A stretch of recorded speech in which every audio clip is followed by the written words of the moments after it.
At a time when global tourism is at a crossroads, leadership demands vision, resilience, and the courage to challenge the status quo.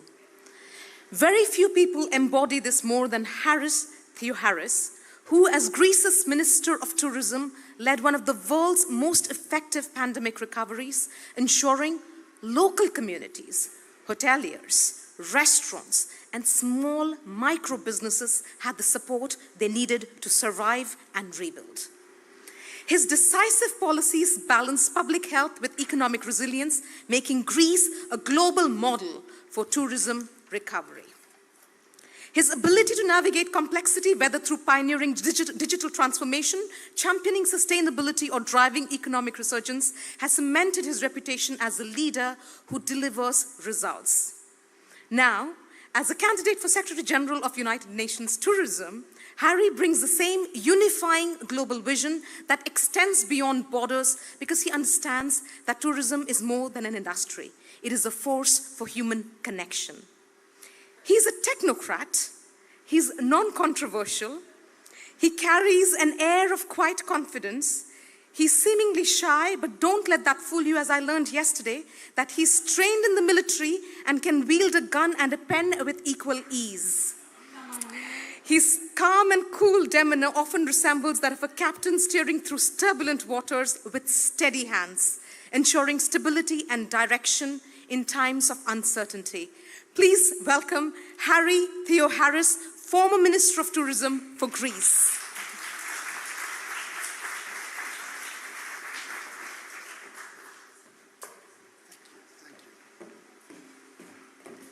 Aradna, nobody can beat Aradna in introductions, I think.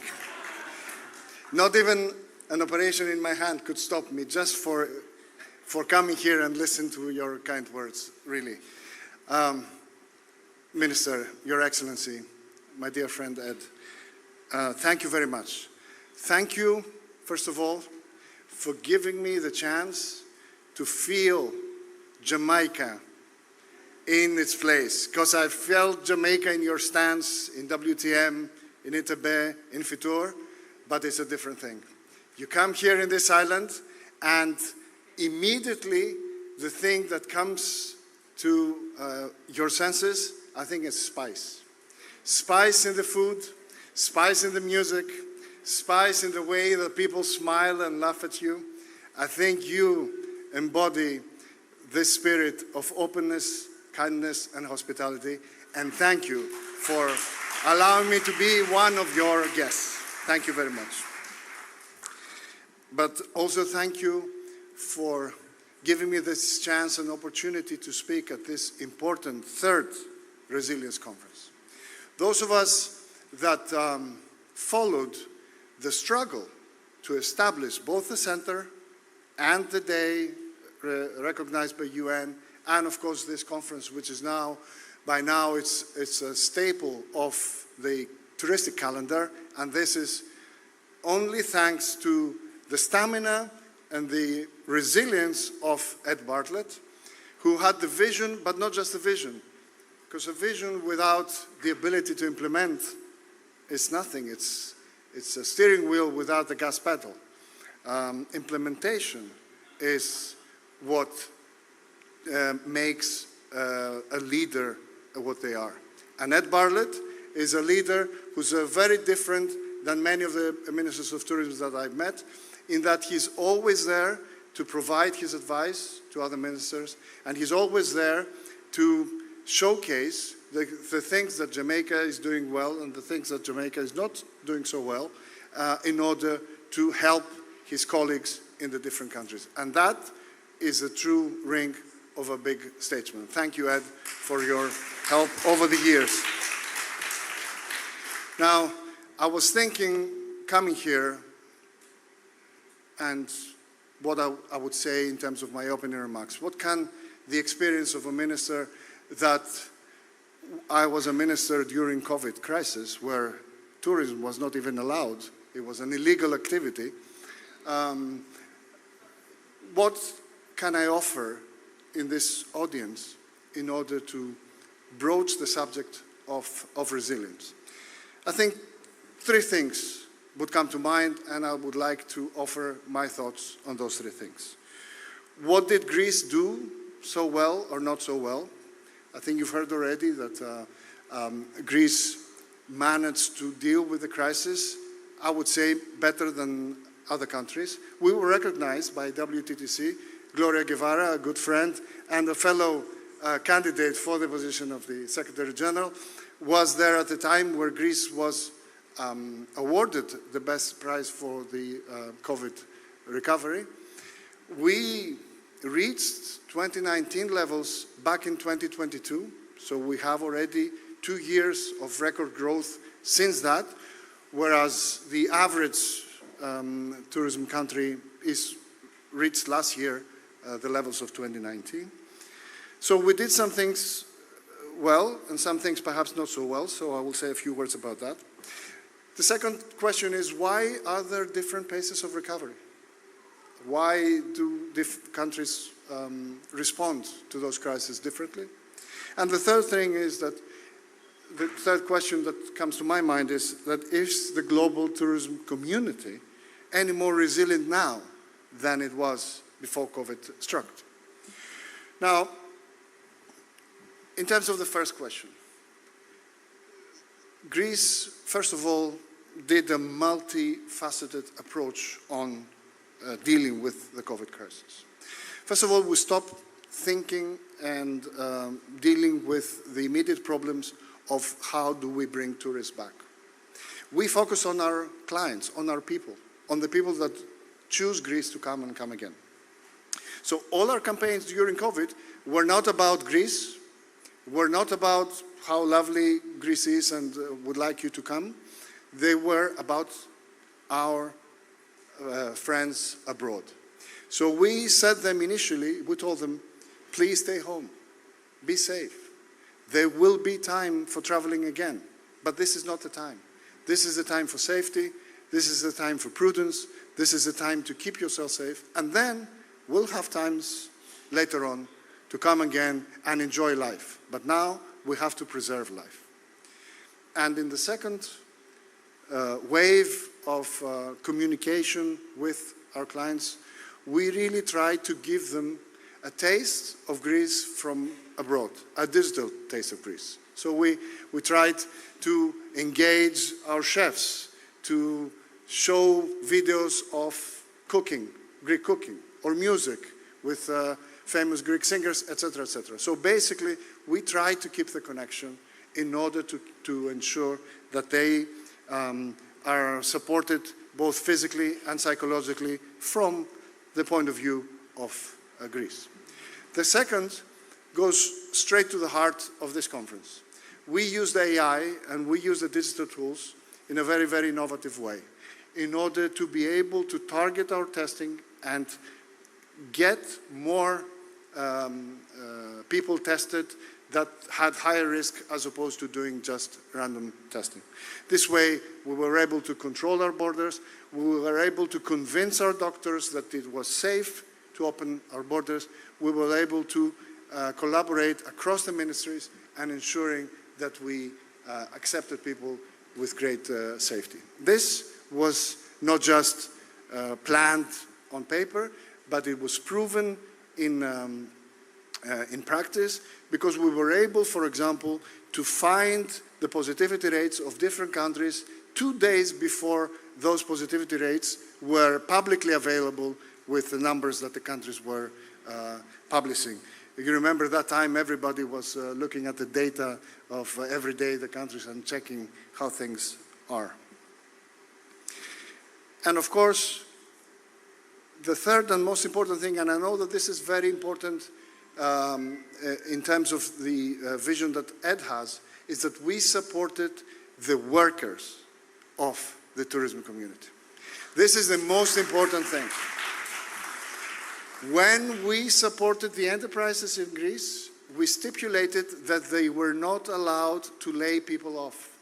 That as soon as they reopened, they had to rehire the same people that they had during the crisis.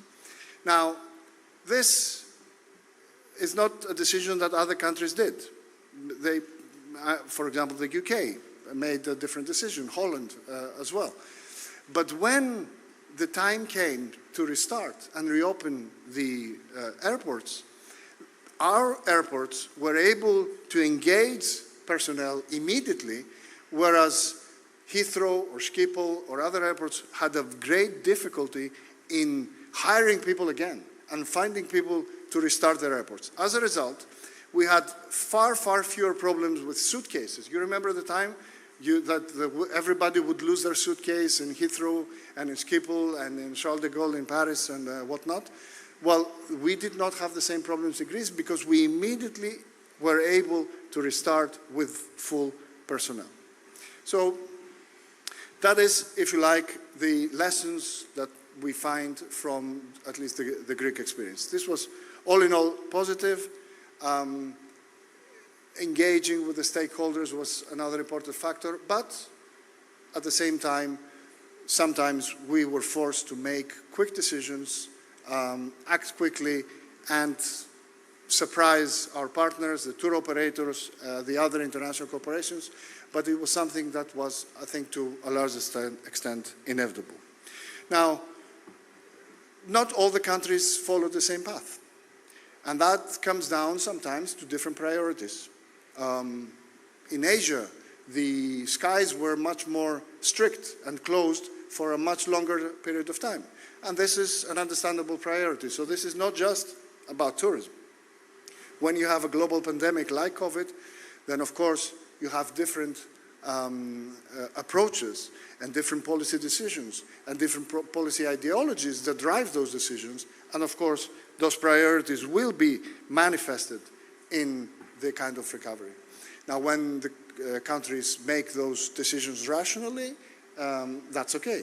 But if they make those decisions haphazardly and by mistake, then of course this is not okay.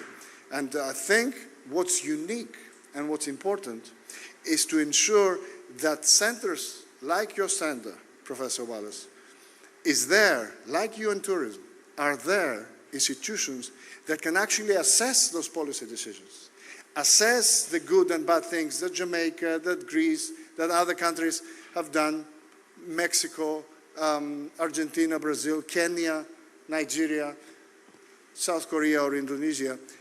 Those policy decisions have real consequences. And we are uniquely placed, Natalia, to use UN tourism to assess those policy decisions, and through that assessment, ensure that we highlight the best practices. Because in my vision, the UN tourism is a pedestal for the member states. The member states are actually the creators of the value. And UN tourism can be the catalyst, the accelerator of that value, so that we copy those best practices, we conceptualize them, make them into products, and ensure that there are enough consultants and practitioners to copy them, to push them on the ground and on the field in order to make the transformation that we all deem necessary. So the third question is the most difficult question to answer. Are we wiser than 2019? I think the answer is mixed. Yes and no.